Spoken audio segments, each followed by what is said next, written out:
Boris get the ball rolling as NHS come under severe pressure, getting Labour Party to join forces. Labour will back Boris Johnson if he pushes for more COVID restrictions as the NHS comes under severe pressure, with fears of another lockdown looming. The Labour Party has confirmed it will back Boris Johnson if he pushes for more stringent COVID restrictions. There are growing concerns that Britain is heading for a de facto lockdown, despite Health Secretary Sajid Javid insisting such a measure was a last resort. The British Medical Association, BMA, has demanded immediate restrictions, claiming that the NHS is already overwhelmed. Shadow Health Secretary Wes Streeting said that Labour will back Mr Johnson on new restrictions if they are needed. Jonathan Samuels said, "We don't yet know what the effect of us being able to mix over Christmas is going to have on the numbers. We may not know for a couple of weeks." On one hand, you have Sajid Javid and indeed Labour saying that more restrictions are the last resort.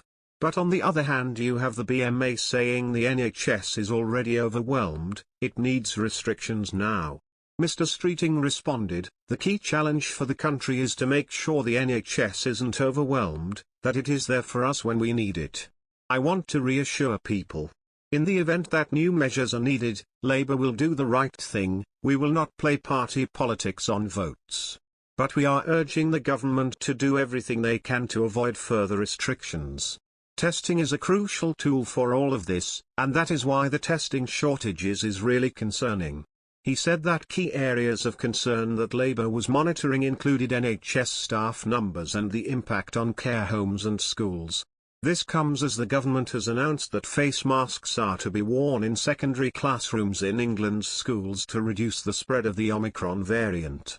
Until now, England was the only one of the 4 UK nations where face masks were not recommended for pupils in classrooms. The announcement, made just days before schools reopen, has been criticised as a last-minute measure and too late. The government also announced it would be making 7,000 air cleaning units available to early years settings, schools and colleges. Ministers have also been tasked with developing robust contingency plans for workplace absences. The government fears that rising cases of Omicron could see up to a quarter of staff absent from work. This week, Mr Javid boasted that England had welcomed in 2022 with some of the least restrictive measures in Europe. The Prime Minister and his cabinet are expected to meet next week to decide if they should be continued or if more stringent rules are needed. The few studies that have been published have suggested that Omicron is milder than Delta and that a much lower proportion of people infected with Omicron will need hospital treatment, or die from the virus. But so many people are being infected that there are concerns that hospitals will be overwhelmed with COVID patients if tougher social distancing rules are not imposed. There tends to be a lag of a week or more between infection and hospitalization.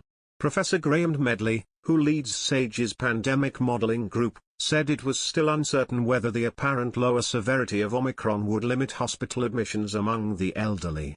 The evidence of lower severity of Omicron infections compared to Delta largely comes from infections in younger people, he said. As the Omicron virus starts to move into older people in the UK, that reduction might not continue.